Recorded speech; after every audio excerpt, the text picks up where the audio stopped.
Darren Armstrong is chairman of the council, and one of the hot spots of trade right now has become Vietnam. Yeah, we visited Vietnam just a few weeks ago, and it's a country of right at 100 million people, a little less, but a growing economy, very young population, and a lot of entrepreneurs. Just an exciting place to be, and the last 25 years have just really grown their economy. So they're growing their feed industry. So a lot of demand, we think, still left there, and looking forward to maybe putting some more of our resources in that spot and trying to grow that market as much as we can. With special funding, it has allowed them to expand the market focus. But then here recently we also had some ATP money, which we put to work in Myanmar. Was another one of our stop on that we visited, and that's a really new economy.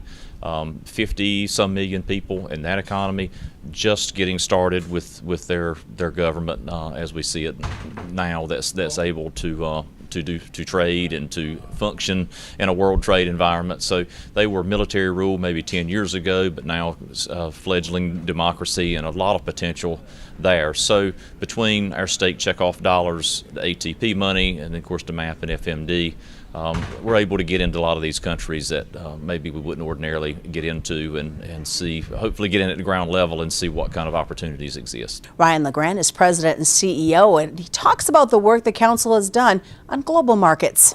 We certainly have. Peru is a perfect example. We had a countervailing duty case brought against U.S. corn going into that country.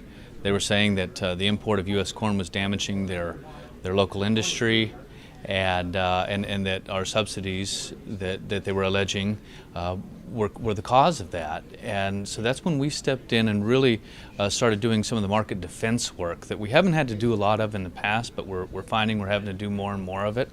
And we worked in conjunction with industry, with USDA, with USTR to go defend our number 5 corn market, because they were ready to put $18 a ton duties on our corn, 50 cents a bushel.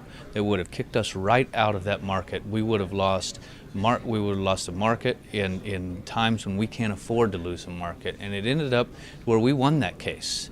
Thanks to the sound legal arguments that we gave, thanks to pressure from USDA and USTR, we overcame that situation, and we kept that market open. Exciting times with USMCA in Phase 1. Great start to 2020. Not only do we have those 2 agreements that you just mentioned, but the Japan agreement is in place as well. That went into effect on January 1st. Now, Phase 1, the devil's going to be in the details. We've got the purchases that we've all heard about and don't really know the full numbers behind.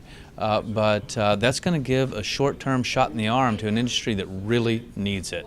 And so that's going to be good. And then the long-term sweeping changes that China is going to make on biotech, on non-tariff barriers. In Tampa, I'm Susan Littlefield on the Rural Radio Network.